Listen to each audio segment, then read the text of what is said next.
Hello everyone, this is Dr. Krishan. I am consultant ENT head and neck surgeon based in Delhi. I am co-convener at Indian Medical Association. I am author to 55 medical books.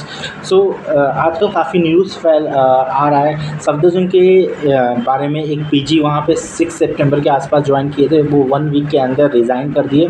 तो that person was from very good institute. उन्होंने MBBS Delhi के ही college से किया था, government college से किया था, काफ़ी अच्छा कॉलेज से। दिल्ली के तो सारे गवर्नमेंट हॉस्पिटल्स काफ़ी अच्छे हैं। सो उनका ड्रीम था सर्जरी में कैरियर जनरल सर्जरी में परस्यू करना, बट उन्होंने पीजी ज्वाइन किया और 6-7 डेज़ में इतना उनको what he is saying he has posted at many places in social media कि उनका बहुत टॉर्चर हुआ, उनको बहुत हरास किया गया, इवन उनको खाना नहीं खाने दिया गया, इवन उनको पानी नहीं पीने दिया गया, ये तक उन्होंने क्लेम किया है। तो I want to discuss that issue.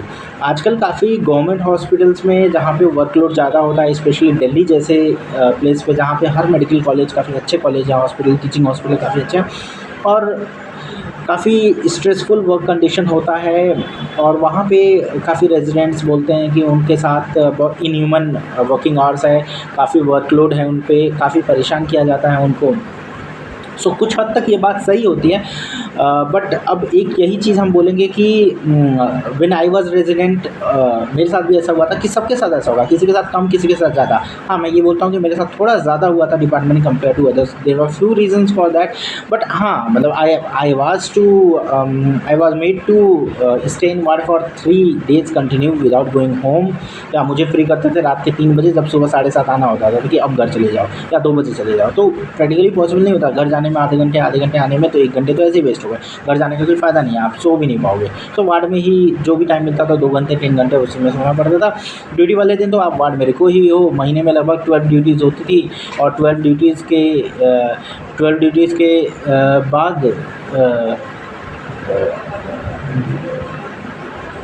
12 duties के बाद आपको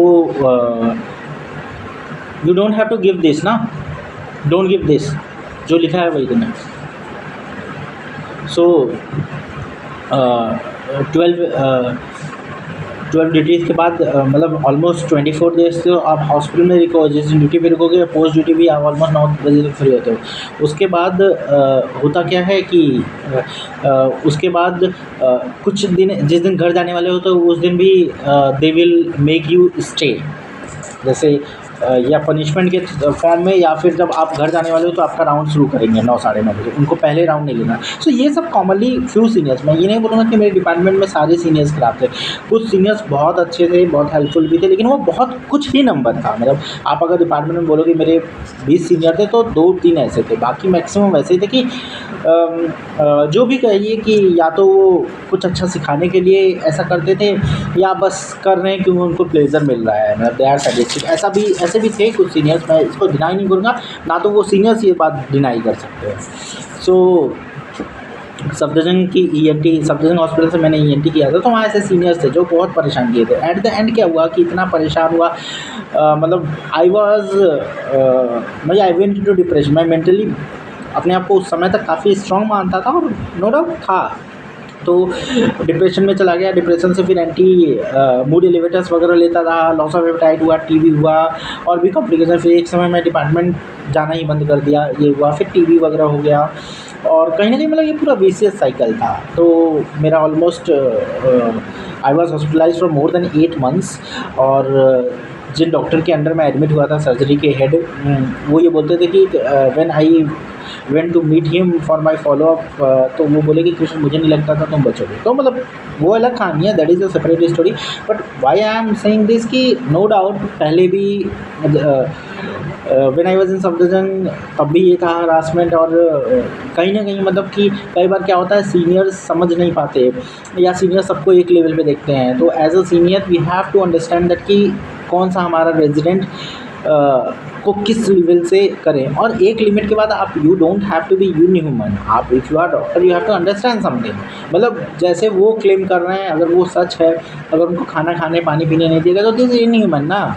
मतलब आज से 300-400 साल पहले जब अनटचेबिलिटी और कास्टिज़म था तो ये चीज़ होता था, वही आप अभी कर रहे हो। Being a doctor, being a अच्छी जगह से आप MBBS के वहाँ PG कर रहे हो, उनके बल्कि सीनियर ही हो आप, and if you are doing that is very inhuman. और मैं एक चीज़ और बोलूँगा, what I have observe during my residency, ये सीनियर रेजिडेंट और पीजी के लेवल पे होता है। ज़्यादा से ज़्यादा सीनियर रेजिडेंट को पता होता है, फैकल्टी को ये पता नहीं होने देते। मेरे डिपार्टमेंट में ये था फैकल्टी को, और एक न्यू ज्वाइन रेजिडेंट है जिसको डिपार्टमेंट में 2-3-4 महीने हुए हैं, वो फैकल्टी को अप्रोच नहीं कर पाएगा ये चीज़ के लिए। मेरे साथ होता था, मैं अगर कुछ इनकेस कुछ शेयर भी किया तो वो बात आती थी तो मुझे उसका अलग पनिशमेंट मिलता था। नो डाउट, मतलब वो एक फेज़ था। देन आई हैव डन, और जो भी है, I have completed my residency, and I have learnt a lot in my residency, I feel, and mentally strong हो गया ये टॉर्चर की वजह से। तो मतलब एक उसका प्लस साइड ये था कि I have become mentally strong, काफ़ी mentally strong हो गया। सो बेसिकली किसी को फेवर करना, किसी पर्टिकुलर किसी को ना करना एंड ऑल, ये सब तो मतलब बहुत कॉमन है रेजिडेंसी में। बट उन्होंने जो डिस्कस किया है कि उनको अगर वो खाना नहीं डिलीवर करेंगे तो उनको वार्ड छोड़ के जाने नहीं दिया जाता था, even on more than their duties lasting for 50 to 60 hours और more than that. So this is very inhuman.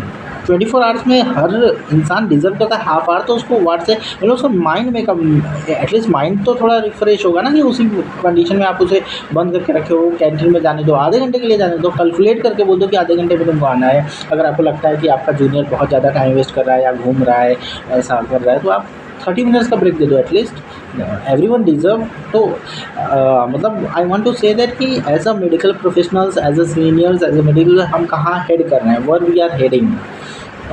हम क्या डॉक्टर बनते बनते अगर हम ह्यूमन ही नहीं बने तो क्या फ़ायदा है डॉक्टर बनने का, क्या फ़ायदा है स्पेशलिस्ट बनने का, क्या फ़ायदा है सब्जेक्ट से एमएस करने का, क्या फ़ायदा है एएमसी एमएस करने का। तो I would like to tell to the seniors.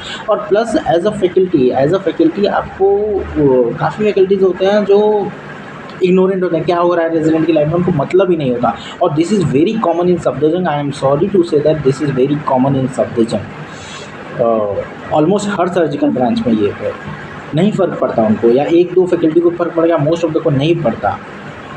और डिपार्टमेंट पॉलिटिक्स अलग चीज़ है। ईएनटी डिपार्टमेंट में when I was, department politics बहुत ख़राब थी। अभी विद टाइम इम्प्रूव हुआ है, बट अभी भी कुछ ना कुछ हद तक है, बट ठीक है। मतलब बहुत, आई विल से कि our department, ENT department has improve by lot many times. इसके साथ साथ कुछ चीज़ें और रहती हैं कि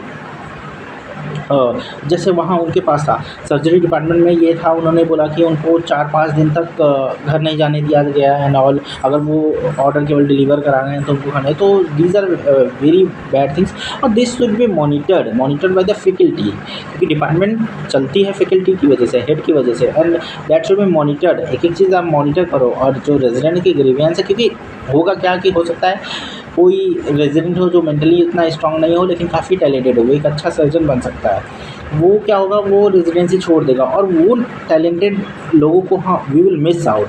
वैसे भी आज के टाइम में जहाँ पे कैपिटल इज़ डिसाइडिंग कि कौन रेडियो में जाएगा, कौन सर्जरी में जाएगा, कट ऑफ इतनी डाउन हो गई है, एकदम 0 तक कर दिया है। तो वहाँ पे कैपिटल डिसाइड कर रहा है। एटलीस्ट अच्छे इंस्टीट्यूट में अच्छे लोग को तो रहने दो। अगर पता चला कोई, मतलब सारे अच्छे, ऐसा नहीं है कि इसको सबको सारे अच्छे रेजिडेंट्स को ये प्रॉब्लम होती है, लेकिन कुछ अच्छे रेजिडेंट को ये प्रॉब्लम होती है। और अगर ये प्रॉब्लम होती रही तो वो कुछ टाइम में डिपार्टमेंट छोड़ देंगे और वो कुछ और करेंगे या प्रोफेशन ही चेंज करेंगे, तो we will lose talented people. ठीक है। So I hope seniors will learn, जो भी सीनियर है, जो second year, third year PG है, सीनियर रेजिडेंट है, यंग सीनियर रेजिडेंट है, वो ये समझेंगे बात को कि डिपार्टमेंट में इसको कैसे। और जूनियर्स को भी थोड़ा सा, अगर आपको प्रॉब्लम इनिशियल स्टेज पे है, please report to your faculty. मतलब इसको एज अ एक्सक्यूज़ ना ले कि हर चीज़ बताने लगे, हर चीज़ मतलब कि मुझे काम ही नहीं करना है, ऐसा नहीं होना चाहिए। लेकिन एटलीस्ट जब एक लिमिट क्रॉस हो जाए, आपको लगता है नहीं this is creating a problem, you have to report it. There are so many way to report it. You can report to your head. और पहले हमेशा हियरार्की मेंटेन करें। मेडिकल प्रोफेशन में एक बहुत बड़ी चीज़ है कि आपको हियरार्की मेंटेन करना है। ये नहीं कि पहले आप जाके एमएस को बता रहे हो, पहले आप अपने हेड को बताओ, यूनिट इंचार्ज बताओ, फिर हेड को बताओ। अगर वहाँ तक नहीं रिजल्ट हो देन गो टू एमएस, और उसके बाद फिर मिनिस्ट्री लेवल की ग्रीवियंस सल होती है, वहाँ जा सकते हो, वहाँ बता सकते हो। Thank you.